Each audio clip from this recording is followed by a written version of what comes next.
بالله من الشيطان الرجيم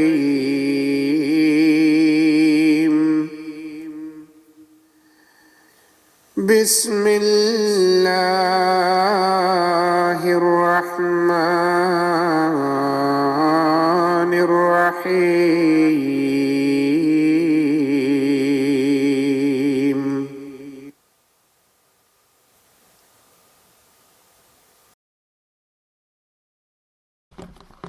Bismillah ar-Rahman ar-Rahim. In the name of Allah, the Gracious, Ever Merciful. All the distinguished guests, Assalamu alaikum wa rahmatullahi wa barakatuh. Peace and blessing of Allah be upon you all. First of all, I would like to take this opportunity to thank all of our guests who have accepted our invitation and joined us here this evening. In the world today, particularly in Western and developed nations, there is a great deal of heated debate about immigration and its effect on societies. Much of the debate centers around Muslims. Certain governments and members of the public fear a clash of civilization and believe that Muslims are a threat to their society and cannot integrate into the Western world. Before responding to this contention, it is important to define what exactly is meant by civilization. In this regard, I present the definition given by the second head of the Ahmadiyya Muslim community, which I fully concur with. According to the definition, civilization is the material progress and development of a society. Factors that indicate the strength of a civilization include its economic progress, the level of technological innovation, the advancement of the means of travel and communication, and the intellectual progress of the society. Furthermore, the efforts of a nation to foster peace and stability, whether by virtue of the law enforcement and military proficiency or by other means of, is also a measure of its civilization. Separate and distinct from civilization is a nation's culture. Culture is a manifestation of the views of a people, their attitudes towards social issues and their practices, and instead of being based on material progress, culture is rooted in morality and the religious values and traditions of a nation. Thus, civilization is the material, technological, and intellectual development of a society, whereas its culture is based on the religious, moral, and philosophical makeup of that society. The difference between civilization and culture can be easily understood if we look back to the early period of Christianity. At that time, Roman Empire was at the peak of its powers. And even now, it is considered as one of the greatest civilizations in the history of the world. Due to their material prosperity, urbanization, and the way its territories were governed, the Romans were considered to be tremendously civilized and educated. However, their sophistication did not equate to higher standards of morality. Rather, it was during the early period of Christianity that their people were infused with a progressive culture. Christianity gave people guiding principle based on religion and morality, whilst the Romans prescribed worldly laws and limits. Hence, the progress and advancement of the Romans reflected their great civilization, whereas Christianity gave the people a laudable culture. Over time, Christianity became the predominant religion of the Roman Empire. And so the culture it established was adopted by a great civilization. Allied together, their supreme influence laid the foundation for the values and traditions that remain today in the West, in the West, despite the fact that people in the West are now moving away from religion. Regarding the debate about immigration in recent decades, the demographics of several Western countries has altered. Immigrants have arrived from many countries, but it has been the influence, the influx of Muslims that has caused most concern and alarm.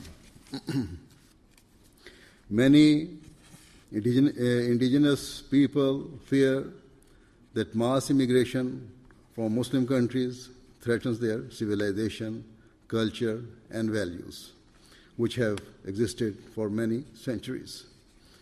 As I have explained, we consider civilization to be the material progress and advancement of society. And rather than disapprove, oppose, or deny the growth and development in the West, developing nations seek to emulate it. As a result, rather than Western civilization being cast aside, we are seeing the opposite. Due to the modern means of travel and communication, the world has become a global village. The advent of television, the mass media, and particularly the internet have meant that nothing now remains hidden in the world, and so people who live in economically deprived countries can see how those in affluent nations live. They are being influenced by Western civilization and desire to attain similar levels of material advancement and innovation. Thus, the assertion that Western or European civilization is threatened by the presence of Muslims does not hold water.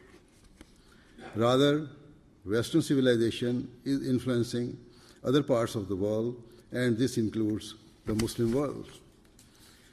On the other hand, a fear that the religious and moral culture of the West could be threatened if Islam spreads in Europe is a more legitimate concern, and I shall now address this point. Firstly, it is undeniable that people are rapidly moving away from religion, and this trend is particularly acute in the West. In Western countries, wherever a census is conducted, it shows, whenever the census is conducted, it shows that people are less and less inclined towards religion or belief in God.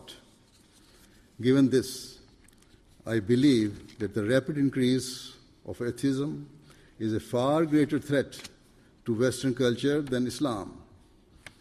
Western values are centuries old and based upon its religious traditions, and especially on its Christian and Jewish heritage. However, these religious values and cultural norms are under attack from those who oppose all forms of religion and faith. So, as a Muslim leader, I believe you should protect your heritage and culture by focusing your energies on arresting the decline in religion and bringing people back towards faith and belief, whether that be Christianity, Judaism, or any other. It should not be that in the name of advancement, those values and moral standards that have been part of society for many centuries are suddenly abandoned. I also believe that the decline in religion in the West is the main reason people fear Islam, because they know that, broadly speaking, Muslims remain attached to their faith. In light of this, I wish to make it clear that despite what you hear or read in the media, there is no cause to fear Islam. Muslims believe that the Holy Quran to be a final and perfect religious teaching, and it is due to our love and obedience to the Holy Quran that we firmly believe that religion is a matter of the heart and personal to every individual. In chapter 2, verse 257, the Holy Quran has categorically stated that there should be no compulsion in matters of religions. Therefore, there is no need for non-Muslims to fear that Muslims will try to forcefully spread their beliefs or impose their views on this part of the world. The hateful ideology of the tiny minority of so-called Muslims who have adopted extremism bears no correlation with the teachings of the Holy Quran. Indeed, I have said many times that governments and relevant authorities should deal very firmly with extremists, be they Muslims or non-Muslims. In terms of the Ahmadiyya Muslim community, we believe that under no circumstances does Islam permit the use of force on any type of coercion in the spread of faith. Why then is there a need to fear Islam? Why do people think that their civilization or culture is at risk from Muslims?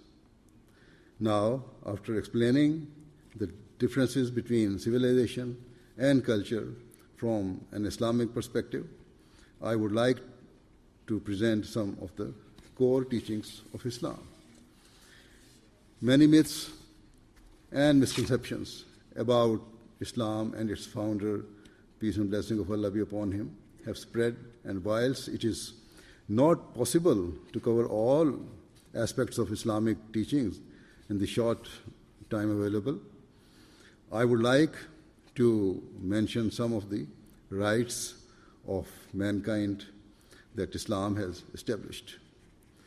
A very significant verse of the Holy Quran in terms of human rights is chapter 4, verse 37, which states, "And worship Allah and associate not with Him, and show kindness to parents and to kindred and orphans and the needy, and to the neighbor who is a kinsman, and the neighbor who is a stranger, and the companion by your side, and the wayfarer, and those whom your right hands possess." In this verse, where Allah the Almighty instructs Muslims to worship Him, He also instructs them to treat their parents with love and affection. How can this teaching requiring Muslims to love and honor their parents clash with any religion or nation? The verse also requires Muslims to treat their relatives and loved ones with kindness and consideration. It requires them to support and comfort the most vulnerable and underprivileged members of society, such as orphans. In this regard, we believe that one of the key ways to help the poor is through education. If younger members of society who are from broken homes or who are stricken by poverty are educated, it will enable them to break free from the shackles of destitution. Opportunities will open up to them, and so, free from frustration and resentment, such youths will grow to be productive members of society, rather than being lured towards a life of crime or gang culture. This is why the Ahmadiyya Muslim community lays great emphasis on education, and within our limited resources, we have built schools in various African countries and fund scholarships for students who cannot afford higher education. We also believe that rich countries should help the weaker nations of the world build solid foundations. If poorer countries can build up their economies and infrastructures, their people will have opportunities at home and have far less reason to migrate abroad. If their nations are stable and prosperous, it naturally follows that the region and the wider world will benefit. In the aforementioned verse of the Holy Quran, special mention is made to fulfilling the rights of one's neighbors, whether they are Muslims or non-Muslims, and it defines the scope of neighbors to be extremely wide. Furthermore, the Prophet of Islam, peace and blessing of Allah be upon him, said that God Almighty had emphasized the rights of neighbors so strongly that he came to think neighbors would be included amongst a person's rightful heirs. The founder of Islam, peace and blessing of Allah be upon him, also taught that a person who is not grateful to the fellow human beings cannot be grateful to Allah the Almighty. What a beautiful principle. Thus, it is necessary that alongside the worship of God, a Muslim must fulfill the rights of humanity. Again, I would ask, how can such a teaching be a threat to Western civilization? Hence, in my view, it is counterproductive for Western people to suggest that Islam or Muslims have no place in this part of the world. If Muslims come here seeking to integrate, to fulfill the rights of neighbors, and striving for the peace and betterment of society, then surely this is something to praise rather than to condemn or castigate. That is what has been mentioned by some of the speakers in their speeches about Jamaat Ahmadiyya Muslim community. Moving on, some people argue or believe that Muslims are instructed to perform jihad, and so they fear they will come to the West and wage a violent war, seeking to enforce an Islamic civilization and culture and shatter the peace of society.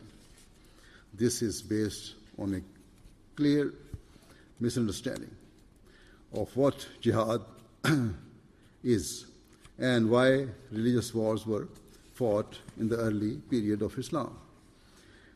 Islam is not a bloodthirsty or violent religion. Once a companion of the Holy Prophet Muhammad, peace and blessing of Allah be upon him, asked him to join the Muslim army so he could take part in jihad. The Prophet of Islam, peace and blessing of Allah be upon him, rejected his plea and said that because his parents were in a fragile state, he should remain at home and care for them, and that consider that to be his jihad. If the objective of jihad was conquest, bloodshed, and warfare, the Prophet of Islam, peace and blessing of Allah be upon him, would surely have taken up his offer and sought to bolster the Muslim army. I should clarify that whilst it is true that Muslim armies fought in some religious wars during the early period of Islam, this purpose was never to overpower, oppress, or compel people to accept Islam. Those wars were fought to protect the institution of religion and uphold principle of freedom of belief. In chapter 22, verse 40-41, the Holy Quran very clearly states that if the aggressors were not stopped, all churches, synagogues, temples, mosques, and other places of worship would be under grave threat, as the underlying intention of the disbelievers of Makkah was to destroy all traces of religion from the face of the earth. This proves that Islam protects all the religions. Then, with regard to bringing up our children, chapter 6, verse 152 of the Holy Quran states that Muslims must not slay their children. This commandment instructs Muslims to nourish their children with love and affection, to morally guide them and to educate them so that they grow to become highly competent and moral individuals who are assets to their community and nation. Similarly, Islam has taught Muslims to defend the rights of vulnerable members of society. For example, in chapter 4, verse 7 of the Holy Quran, Muslims are obliged to protect orphan children from exploitation and to guard their inheritance with integrity until they reach an age where they can manage it themselves. Furthermore, another very common allegation in the Western world is that Muslims do not respect women or their rights. First of all, it should be noted that Islam was the first religion to give women the right to inherit, the right to divorce, and various other rights. In addition, Islam emphasizes the vast importance of educating girls and giving them opportunities for personal growth and development. Moreover, in a famous saying of the Holy Prophet of Islam, peace and blessing of Allah be upon him, said that paradise lies under the feet of one's mother.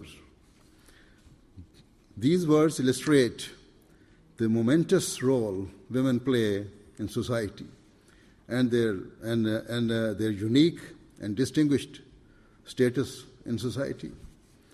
Mothers are the people who have the power and influence to turn their nations into a heaven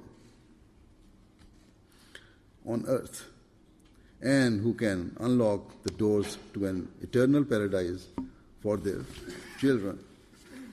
Furthermore, in chapter 4, verse 20, the Holy Quran has stated that Muslims Muslim men must treat their wives lovingly and respectfully.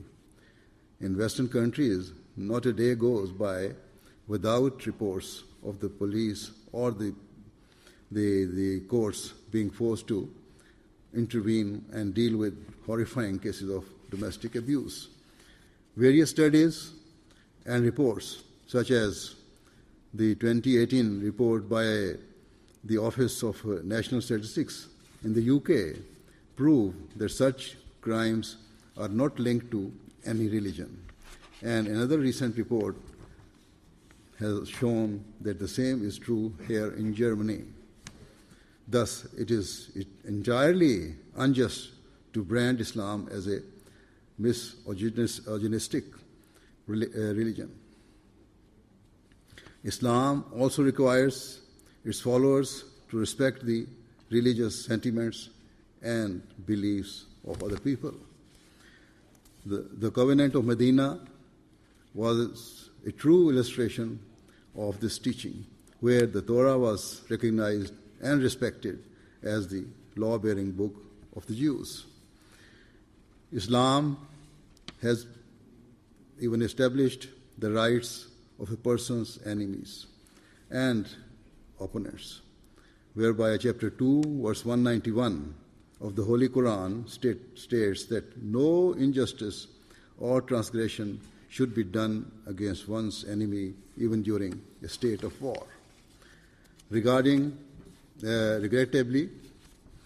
in today's world, which proudly boasts of being more civilized and advanced than any previous era, individuals and countries disregard the rights of their opponents as a matter of routine and perpetrate huge cruelties and waste no opportunity for revenge.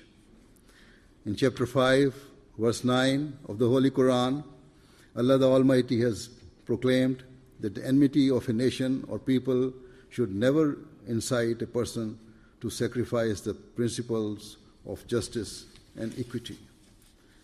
Rather, Islam teaches that in all circumstances, no matter how challenging, you must remain firmly attached to the principles of justice and integrity and never be motivated by a desire for vengeance. As a result of this magnificent teaching, we see the unparalleled example of grace, compassion, and mercy exhibited by the Holy Prophet Muhammad, peace and blessing of Allah be upon him. At the time of the victory of Makkah, history proves that Muslims were killed, plundered, and tortured in Mecca. And ultimately, they were driven out of their homes and had to migrate.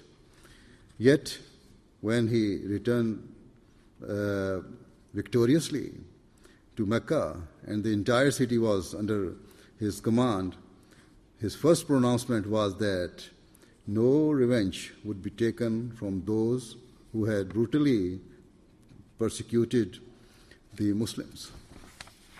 He declared that in accordance with Islam's teachings, all those who had tormented the Muslims were to be instantly forgiven, and that nobody would be treated unjustly, regardless of whether they accepted Islam or not. Another moral revolution in favor of the weakest members of society brought by Islam regarded slavery, which prior to Islam was rampant and considered a normal part of society. In chapter 24, verse 34, the Holy Quran states that if a slave seeks freedom, he should be released, and if certain fiscal dues are levied, they must be reasonable and payable in small, easily manageable installments, or be waived altogether. In today's world, physical slavery no longer exists, but it has been replaced by economic bondage and servitude, wherein the relationship between the most powerful nations on earth and weaker countries has become akin to the relationship of a master and a slave. For example, loans disguised as aid packages are given by rich countries to weaker nations who have no option but to accept whatever strings are attached. Invariably, the crippling levels of interest mean that the short-term loans lead to long-term misery and liability.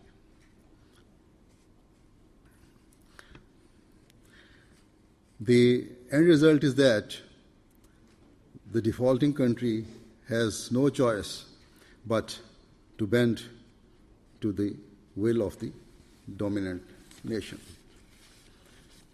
Such slavery is utterly immoral. From the outset, Islam also established the rights of non-Muslims and concerned Muslims to show restraint for the sake of the peace and unity of society. For example, chapter 6, verse 109, the Holy Quran declares that Muslims should not even speak against the idols of non-religious people because it could provoke them to speak against Allah the Almighty. In the short time available, I have mentioned only a few points that illustrate the right of humanity that have been established by Islam. I hope what I have said will have reassured you that Islam is not a threat to Western civilization or its culture. If there are any Muslims who usurp the rights of non-Muslims, it is only because they reject Islam's teachings or are wholly ignorant of them. In conclusion, it is clear we are living in a world that is on tenterhook, and I fear the precarious situation we are facing could escalate at any time. People must realize that words can have far-reaching consequences, and so, rather than speaking of a clash of civilization or needlessly ratcheting up tensions between different communities, people should refrain from attacking the religious teachings of one another. Instead of seeking to place restrictions upon the expressions of faith, we should recognize that we are all part of one human race, more connected than ever before. We should embrace our diversity and focus on establishing unity so that long-term peace can develop in the world. However, currently we are seeing the opposite. Muslim and non-Muslim countries alike are putting their own interests ahead of the interests of the wider world and are crossing all limits of fairness and morality in pursuit of their goals. Reminiscent of the dark days of the past, opposing blocs and alliances are forming, and it seems as though the world is hell-bent on inviting its destruction. Today, there are a host of countries who have acquired nuclear bombs or other destructive weapons that have the potential to destroy civilization as we know it. Who is to say that these weapons will never be used or will not end up in the wrong hands? If nuclear weapons are ever used, it will not just be us who bear the consequences. Rather, our children and future generations will have to suffer for our sins. Generations of children will be born with intellectual and physical disabilities and have their hopes and dreams shattered through no fault of their own. Is that the parting legacy we wish to bequeath to those who follow us? Surely not. Thus, instead of fanning flames of hatred, whether based on religious or ethnic differences or for political objectives, we must recognize the warning signs and change our ways before it is too late. Let us all, irrespective of our differences, join together and work with a spirit of mutual respect, tolerance, and affection for the peace of the world and to promote freedom of belief. With these words, I would like to thank you once again for joining us this evening. Thank you very much.